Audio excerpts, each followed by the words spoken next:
Welcome to episode 5 of my RC374 build. In this episode, I'll be walking around the bike and showing you a few of its features and showing you how I made the 6x6 exhaust system.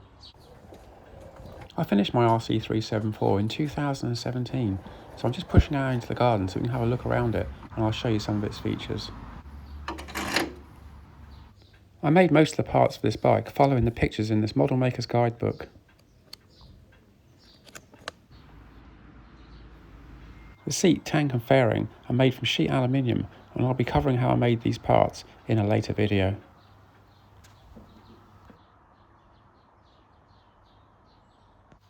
I searched online for a suitable petrol cap but couldn't find anything similar, so I made my own from scratch.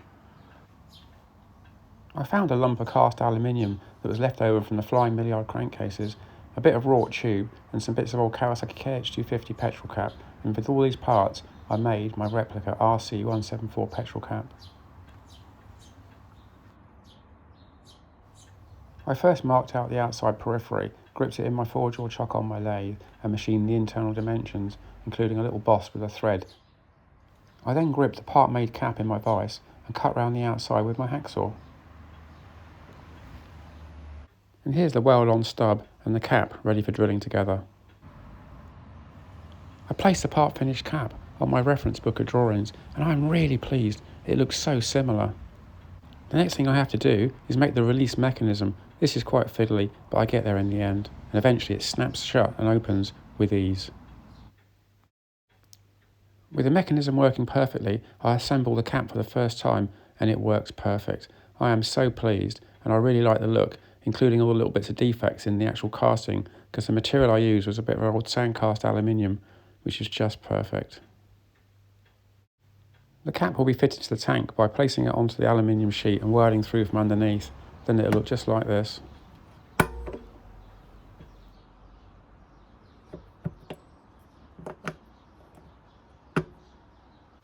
The front brake is a twin-sided 4-leading shoe drum, cable operated, so I had to make this cable splitter from a billet of titanium. On the top of the tank is a recessed rubber pad to rest your chin on. And the steering damper knob is from a Honda CB72.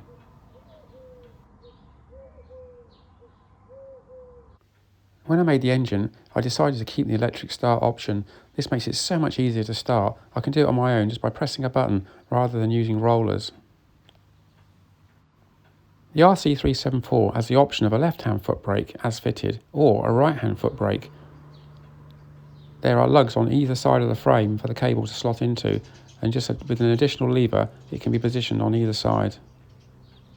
And here's the right hand cable anchor and lever stop. The gear lever is currently on the right hand side for a 1 up 5 down shift, but it can easily be removed to the left hand side if required. The bank of 6 carburetors have these plastic plugs in the back to prevent grit and mess getting into them during storage.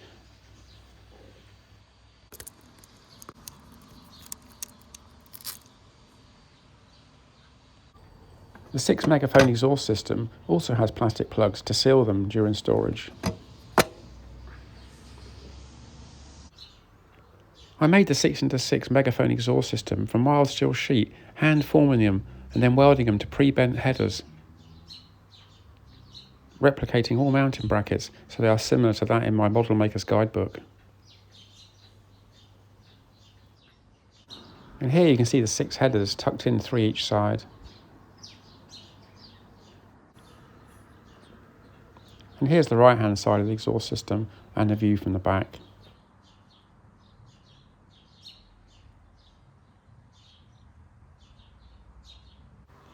I feel some rain on my head and I look up at the sky and the clouds are black, so I think I better go back inside. And as I walk past the kitchen window, I notice Tracey's cooking something else in the kitchen. So I pop in to see, and she's making scones. But these are quite easy to make. You just add a pre-made packing mix to the pan, pour in some water, shut the lid, turn it up, mix it up with a mixer for a little while till it goes all thick and gloopy. Then she tips the mixture out and I think to myself, that's not much, that's not going to make many, maybe just 1 or 2. But Tracey says it expands with time, so she puts some powder on the table and she rolls it out with her rolling pin Until it's about 15mm thick, I check it with my vernier caliper just to make sure. Well, it's close to 14mm, so I guess that'll be okay. Anyway, next thing she does is get out a special cutter to cut the shapes and puts them on the baking tray ready to go in the oven. They go in the oven for about 30 minutes, and when they come out, they've risen about 3 times as high as they were originally, which is just perfect. I'm under the strictest instructions not to pinch any of the scones because Tracey's friends are coming around for afternoon tea and cakes. But I managed to pop in and pinch a cupcake. It was so nice. Anyway, back outside, we talk about how I made the exhaust. So the first thing I had to do was make some cardboard templates and cut them out with my Swiss Army knife.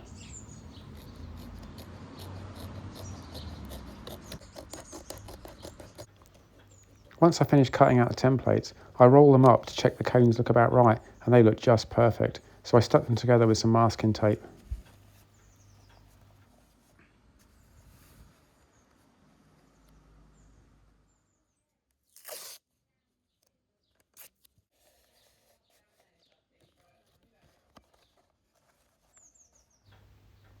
With the main cone now stuck together, I can make the reverse cones that go on the end. Just working it out by trial and error what looks good, then cutting out the final shape and sticking it together with masking tape, and then attaching it to the first cone just to see the finished effect.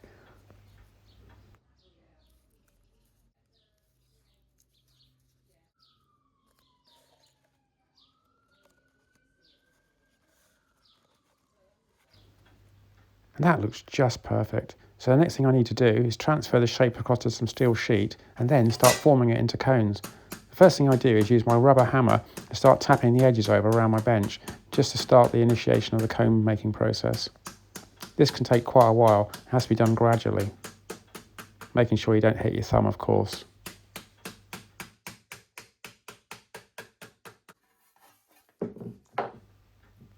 After a few minutes of tapping, you can see the curve starting to come in smoothly on one side. So what I do next is reverse the cone round and start doing the other side, so that I've got both sides are pretty much the same.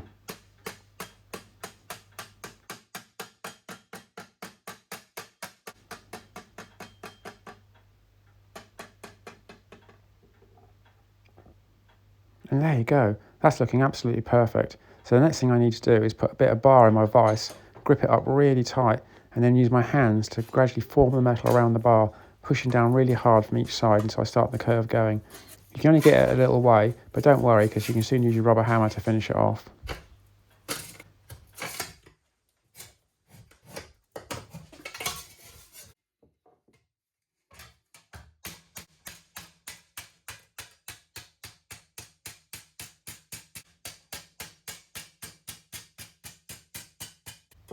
I have a quick look and I think I'm just under halfway, so the next thing I do is lay it down on my bench, edge down, and start hitting it with a rubber hammer to force it all across. At this stage it's not too important that it's totally round because you can true it up later. The most important thing is to get the edges to line up dead square for welding. And Charlie is still recovering from his incident with my Honda SS100 when it toppled over and broke his arm, but anyway, I'll get him a new shirt soon. And then it's back on the bar for more tapping. We're getting there slowly.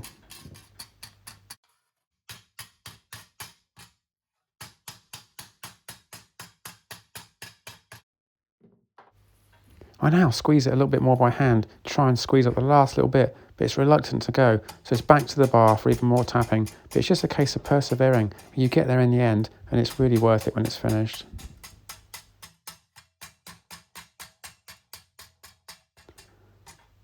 And finally, it's starting to close up, and the gap's getting really tight. So now I need to go to my ball peen hammer and hit it dead square to the bar to get rid of all the little ripples and make the weld joint really smooth and flat and parallel.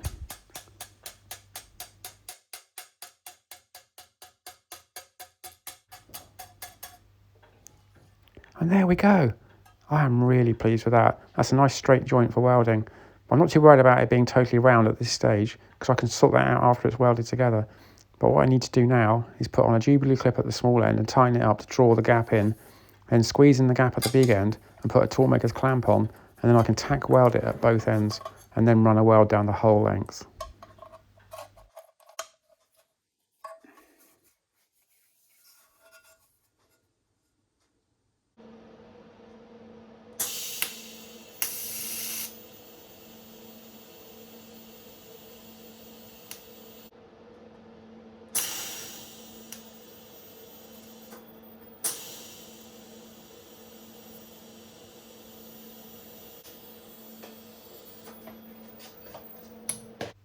With the welding done, the next thing I'm going to do is true up the ends. And to do this, I've got a socket which is just the right size, so when it's swaged in tight, it expands the actual small end of the pipe to exactly the same diameter as the header pipes I'm going to use.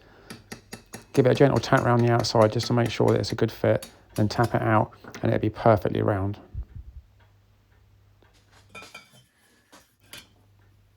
I then use my ball peen hammer to tease out any irregularities. The trick here is to hit the surfaces flat and not dig in the edge, and you won't make any marks on the steel. And after a while it's reasonably round. I can then use a piece of aluminium to bang into the end to make it completely round where it's going to join up with the second cone. I tap the piece of aluminium bar into the end quite tight and then go around the sides, hitting it gently with a hammer to actually form the metal exactly the same size as the piece of aluminium bar. And it'll also make the actual end of the exhaust perfectly round.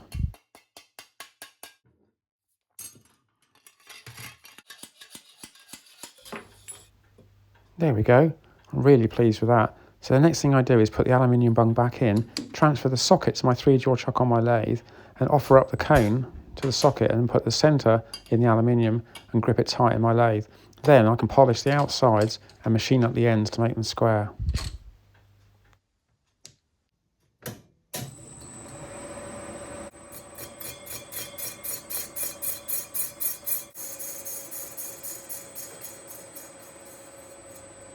It takes a little while because I only take little cuts, but it's okay.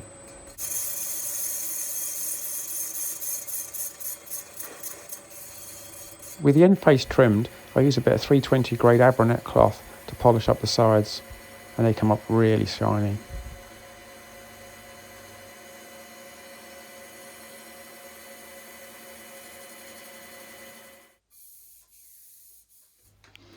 And that feels really smooth, perfect for painting. And there we go, one cone finished. So now I have to mark out the other 5, cut them all out, roll them all up, put them back in my lathe and polish them until I've got 6 all done. I then draw around the template I made for the reverse cones 6 times onto a piece of sheet and then cut them out of my tin snips. With the end cones cut and welded on, I then weld on some strips to the top and the bottom of the main cones to replicate the seams on the original Honda exhausts. I then cut out 6 clamps and 6 spouts for the engine to put the headers on. And here's the first finished dry build of the 6x6 exhaust system. You can clearly see the vertical seams and the brackets that replicate the original exhausts.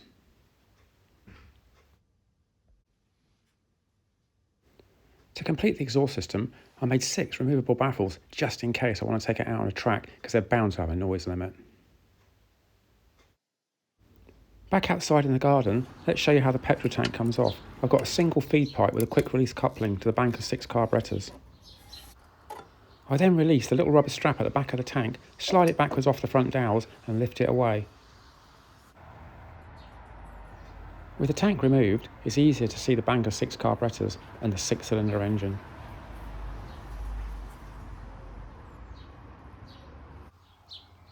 The carburettors are Keeling replicas, 26mm and cable operated.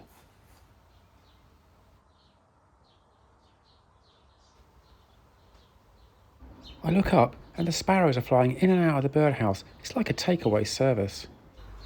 To refit the tank, I slide it onto its front rubber dowels, drop it down onto the frame at the back and pull up and put on the clip.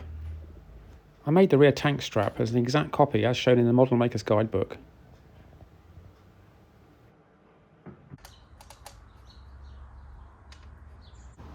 The next thing to do is to reconnect the quick release coupling, then she's ready to go. I made the rev counter to look like the original Smith's mechanical rev counter, but this one's electronic. I used parts of an old Smith's chronometric speedo, made a new bracket to make it look original-like, then I had a new dial made and took the guts out of an old Cosso electric speedo. I even made a new needle out of brass to replicate the Smith's needle, painted it white afterwards.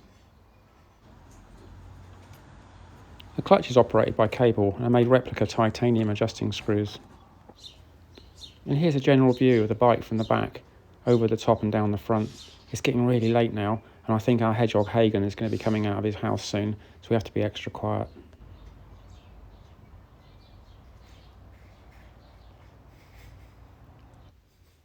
And here he is, Every night at about 9:20, comes out of his house, down the hedge, into the feeding station, has a bit of a nosh, and goes back to his house.